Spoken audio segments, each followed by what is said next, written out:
kita beranjak ke pembelajaran, coba di sini ada yang pimpin doa terlebih dahulu ya, supaya kita diberikan kelancaran dalam menerima informasi dan juga belajar mengenai wawasan dan pengalaman. Silakan siapa yang mau pimpin? Mbak Mae, silakan pimpin Mae. Oke, sebelum mulai materi pengalamannya kita doa dulu. Bismillahirrahmanirrahim. Bismillahirrahmanirrahim. Ya sudah sebelumnya kita tepuk semangat dulu yuk, biar semangat. Tepuk semangat.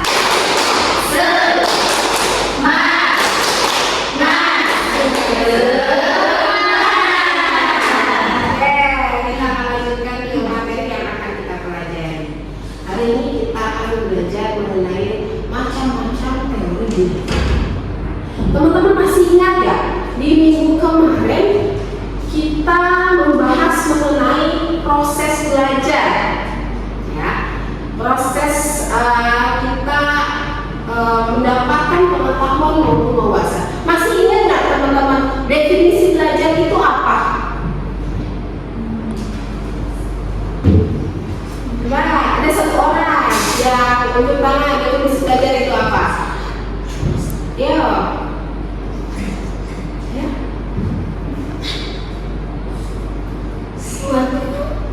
Ya, silakan Mbak Latifah.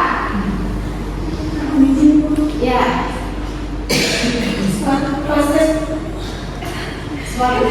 apa? Suatu proses perubahan perilaku atau kemampuan yang relatif permanen sehingga keberhasilan itu menjadi berkembang. Oke, kamu suatu perubahan tingkah laku yang sifatnya permanen. Betul ya. Ada lagi yang mau menambahkan? Belajar itu merupakan sebuah perubahan tingkah laku, baik itu secara mental maupun intelektual. Sekarang kita akan belajar mengenai teori belajar dalam pendidikan. Ya, mengapa ini penting dipelajari oleh calon guru? Teman-teman kan calon guru pendidikan, calon guru TK, guru TK, bahkan sekarang sudah menjadi guru. Ya. Jadi inilah pentingnya kenapa kita mempelajari teori belajar, karena kita akan memahami bagaimana sih belajar yang dilakukan oleh setiap anak itu seperti apa. Bagaimana proses belajar yang melibatkan mentality, yang melibatkan perasaan, yang melibatkan pengetahuan anak. Itulah pentingnya kenapa kita belajar teori belajar. Nah, yang pertama yang Ibu akan bahas adalah teori behavioristik. Teman-teman pernah mendengar teori behavioristik? Nah, behavior itu berasal dari kata perilaku. Behavior itu artinya perilaku. Jadi harus ada perubahan tingkah laku, ya, yang diakibatkan dari proses kebiasaan. Nah, ciri-ciri dari teori behavioristik itu, belajar itu merupakan perubahan tingkah laku yang sifatnya itu harus diberikan pembiasaan. Pembiasaan itu seperti apa, Bu? Berupa stimulus. Makanya teman-teman kan suka menstimulasi anak usia dini dengan permainan. Nah, itu sebenarnya memakai teori behavioristik. Atau misalkan melakukan pembiasaan sholat duha setiap hari. Dan itu memakai teori behavioristik. Karena di dalam teori behavioristik itu memandang bahwa anak belajar itu dengan sebuah stimulus baru ada respon. Ketika kita ingin membimbing karakter religius, maka yang dibangun adalah pembiasaan religius, seperti membaca doa setiap hari, duha setiap hari, apalagi hafalan doa. Itu kan merupakan rangkaian pembiasaan yang dilakukan berulang-ulang.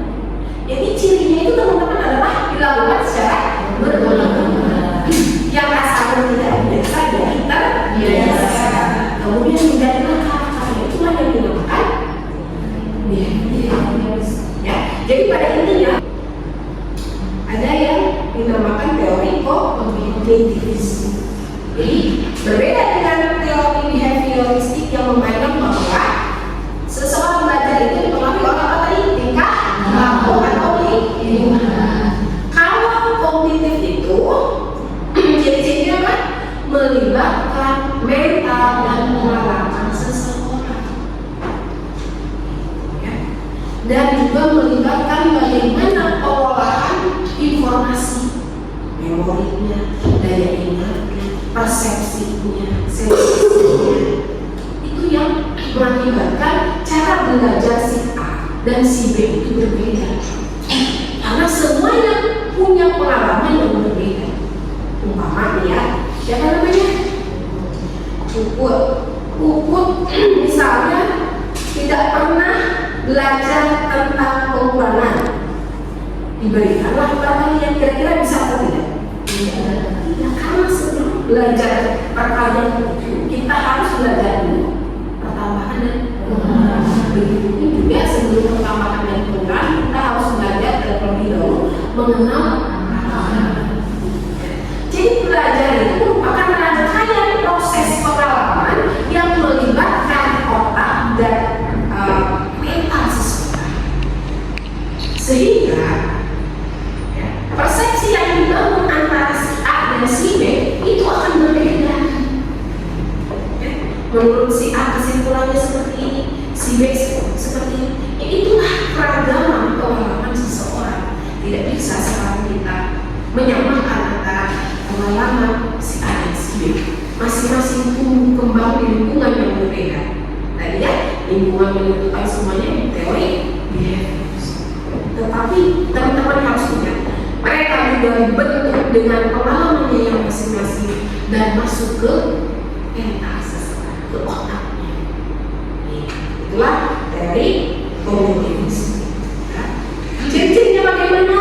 Ya misalnya ciri-cirinya menekankan terhadap pengolahan informasi seperti hafalan. Kenapa di PAUD biasanya lebih ditekankan hafalan doa-doa? Itu untuk membiasakan anak supaya memakai otaknya, supaya mengolah informasinya dan diimajinasikan ya lewat hafalan, dilafalkan dengan mimik. Ini bukan dari guru saya biasanya kan seperti ini. Coba lafalkan kata apa. Mereka itu melihat mimik muka guru, kemudian dilafalkan. Ada lagi teori humanistik. Bagaimana teori humanistik itu?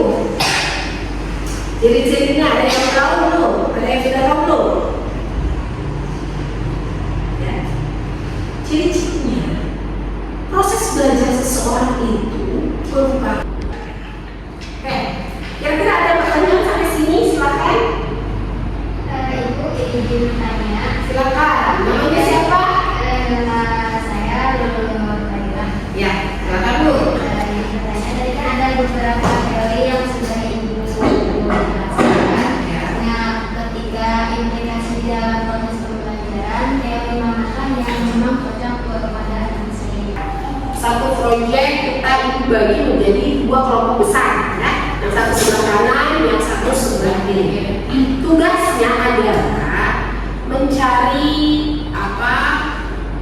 mencari sebuah kekurangan dan kelebihan. Kalau yang ini, Jadi teman-teman, hasil diskusi dari kelompok kami mengenai kelebihan dari teori belajar behavioristik, kognitif, dan humanistik, yaitu kelebihannya itu mudah diterapkan ya. Nah, strategi pemuatannya itu seperti reward, punishment gitu ya, sangat jelas dan terstruktur. sekarang coba tim member ini kelebihan, silakan. Kekurangan, oke, silakan.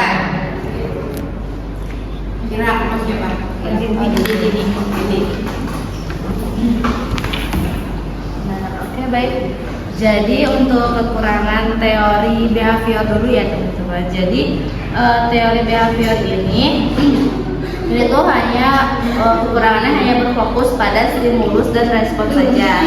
Nah, serta membatasi anak untuk berimajinasi sehingga pembelajaran ini cenderung lebih kurang menyenangkan dan membosankan. Serta teori ini lebih cenderung kepada gurunya. Jadi anak tuh kurang berimajinasi. Masing-masing teori pembelajaran gitu ya mempunyai kelemahan dan kelebihan tersendiri. Jadi ketika guru ingin menerapkan teori belajar, tentu harus dilihat dulu situasi dan kondisinya seperti apa.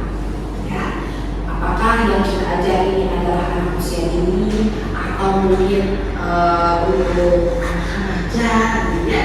Jadi harus dilihat dulu siapa yang akan kita ajak. Tetapi di dalam hal ini, teman-teman, di dalam pendidikan anak usia ini, teori belajar itu dipakai secara eklektik. Apa itu eklektik? Eklektik itu campuran. Jadi menggabungkan antara teori belajar behavior, teori belajar humanistik, dan teori belajar kognitif. Itu yang cocok dipakai itu adalah gabungan dari itu semua. Karena ketika misalkan kita hanya memuat teori behavioristik saja untuk implikasi di dalam pendidikan manusia ini tentu tidak cocok. Jadi orientasi kita hanya sekedar memberikan stimulus saja yang hanya cenderung satu arah.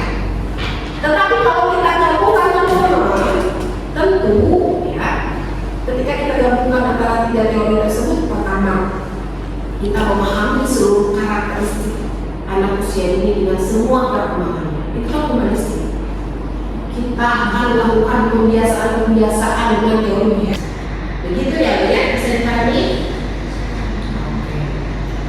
Sekarang ibu simpulkan saja ya, bagaimana teori belajar itu nanti akan diimplikasikan terhadap proses pembelajaran, tentu dengan menggabungkan ketiga teori tersebut.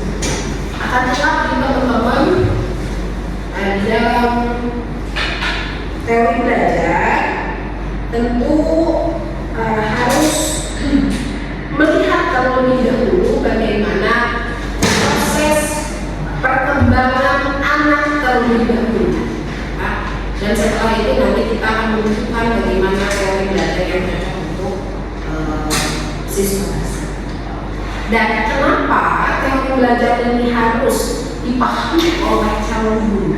Karena memang teori belajar ini akan menentukan bagaimana treatment kalian dalam memberikan pelayanan pembelajaran kepada anak. Bagaimana teman-teman? Jadi itulah kenapa calon guru itu harus dibekali oleh ilmu dari sekolah pendidikan terkhusus dalam mengerti teori pembelajaran. Ya, bisa dipahami sampai sini? Kalau bisa dipahami, mungkin di pertemuan yang akan datang kita akan membahas lagi mengenai gaya belajar. Oke, mungkin itu saja yang dapat saya sampaikan pada kesempatan hari ini. Terima kasih atas perhatiannya. Mudah-mudahan apa yang kita pelajari hari ini bisa bermanfaat di kemudian hari dan bisa menjadi bekal buat teman-teman nanti ketika belajar. Terima kasih. Assalamualaikum warahmatullahi wabarakatuh. Waalaikumsalam warahmatullahi wabarakatuh.